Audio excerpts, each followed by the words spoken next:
Что я могу сделать, если Дальше повыси. Да вот это же не помню, я... Что-то про синяя птица вроде бы, или как она называлась. Сереж, ты не помнишь такого ДТТ вроде бы? Было такое... Мы охотники за удачей? Мы охотники за удачей, вот. Не, это, по-моему, машина времени. А, машина времени. Машина времени, да. Да.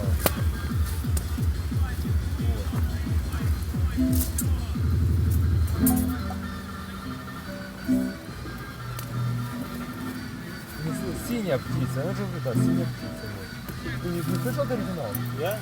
Синяя птица, птица цвета ультрамарин. Да, вот, сейчас я включу. Миш, вот. Оно. Оригинал, да.